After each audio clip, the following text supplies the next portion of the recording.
all of you all that are gonna go home and write a biography on how wrong this is, you guys can. All it took was a single ranking to throw an entire fan base into chaos.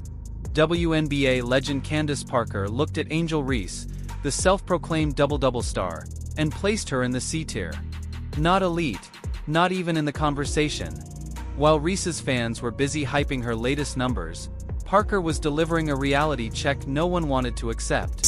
I put her right at that C level. I think in terms of being above, you have to be able to have the ability to carry a team. Behind those eye-catching stats, the Chicago Sky kept piling up losses.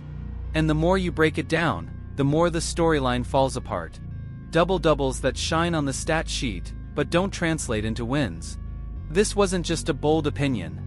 Parker may have exposed one of the biggest illusions in women's basketball. Angel Reese things, blowing layups, getting her own rebounds.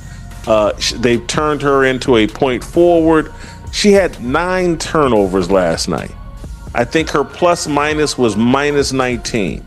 But all we keep hearing about, she now has 2 double-double streaks of more than 10 games or 10 games plus. She had one last year, now she has one this year. She's the first WNBA player to ever do this. She got the brakes beaten off of her. And awful, if you watch the game, she was awful.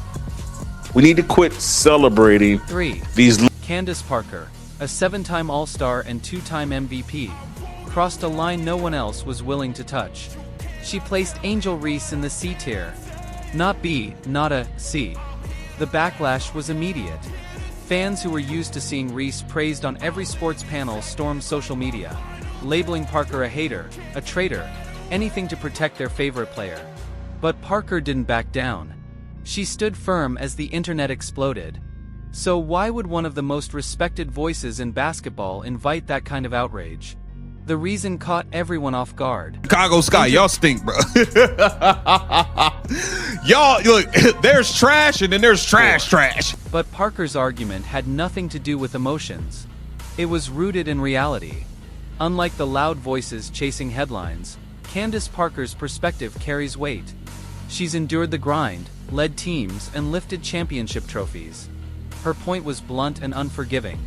To be ranked higher than C tier, you have to be more than someone who pads the stat sheet.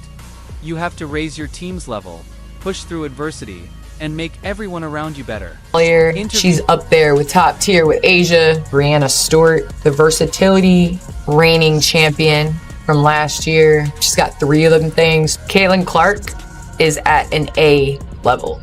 I think in time she's gonna raise up to that S, but in order to put her at that level, she's gotta have a couple more. So Parker didn't deny Reese's double-doubles. She exposed what they really mean. Those numbers aren't turning into wins. If anything, they may be masking a bigger problem. And once you dive into the stats, the truth becomes impossible to dismiss. So let's strip away the hype. Angel Reese posts double-doubles almost every night, but what do they actually lead to? Take the eye-opening game against the Minnesota Lynx. Reese finished with 9 turnovers and a brutal minus 19 plus-minus. The box score looked impressive. The impact told a very different story. Pretending like this is some sort of history we're seeing from Angel Reese with these double-doubles, it's not. It's a nice little stat that's pretty irrelevant, doesn't lead to victories, they lost by 20 some odd points last night to the Minnesota Lynx. The Lynx pretty much controlled that entire game. Angel Reese was no factor. We need to quit celebrating. Oh, she got a double-double.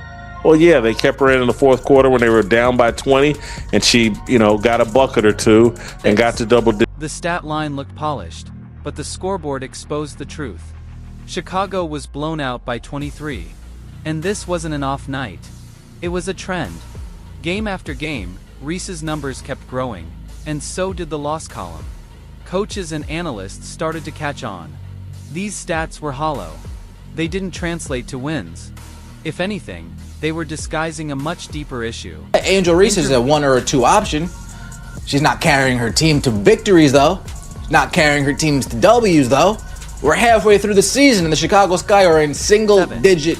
So why wasn't anyone in Chicago addressing it? That's where the story gets complicated. Inside the Sky organization, coaches kept downplaying the turnover issues and defensive lapses.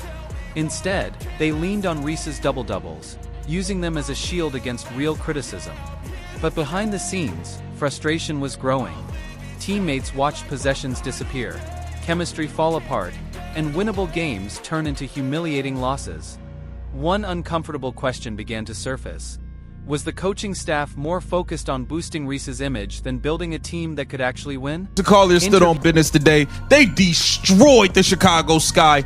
Angel Reese had 9 turnovers. You listen, y'all gotta stop with this point forward. As the losses kept piling up, more voices finally broke their silence. Once Candace Parker cracked the door open, other analysts stormed through. Suddenly, it became acceptable to say what insiders had been murmuring for months. Angel Reese isn't a franchise cornerstone. She's a role player being sold as a superstar. Trusted basketball minds pointed out how opposing teams zero in on Reese, applying pressure because they know mistakes will follow. And the data backs it up. Chicago actually wins more often when Reese logs fewer minutes. It flipped the media narrative on its head. So, how did so many people buy into the hype? The answer starts with the league's marketing machine. The WNBA saw a gold mine in a Clark versus Reese rivalry. They packaged Reese as double-double Barbie, flooded broadcasts with highlights, and built storylines around her every move. But greatness can't be manufactured. While Caitlin Clark quietly turned the Indiana Fever into a legitimate playoff contender, Chicago continued to slide. The hype could only mask reality for so long. As postseason hopes faded, fans began asking uncomfortable questions. Was Reese's fame driven more by branding than real, game-changing impact? And the numbers kept telling a story that couldn't be ignored. Here's the brutal reality. When Angel Reese plays under 30 minutes, Chicago's win rate rises. When her minutes climb, the team falls apart. The ball moves more freely, teammates find their rhythm, and the Sky suddenly look like a cohesive unit. Reese's fixation on rebounds and box score numbers isn't just empty.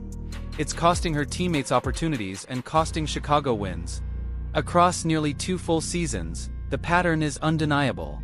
Reese's presence lines up more with losses than wins. And this isn't just a Chicago problem. It's a warning for the entire league. While the Sky struggle to find their identity, Indiana Fever fans are watching a blueprint for real success. Caitlin Clark's influence goes far beyond her personal stats.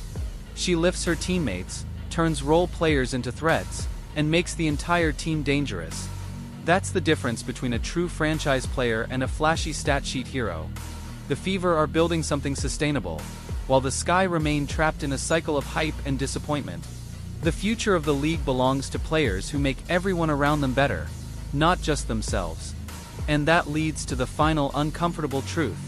Strip away the marketing, the social media noise, and the empty numbers, and reality comes into focus.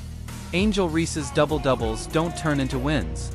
The Sky perform better when she isn't the focal point of the offense. And the WNBA's push to manufacture a superstar has shown how easy it is to fool casual fans with flashy stats. True legends change the game by elevating their entire team, not just themselves. The truth is finally coming to light, and fans are starting to cut through the hype. If you're ready to celebrate real impact over empty numbers, drop your thoughts in the comments. Who do you think is the real game changer in the WNBA? Don't forget to like, subscribe, and hit notifications so you never miss the next story exposing what's really happening in the world of women's basketball.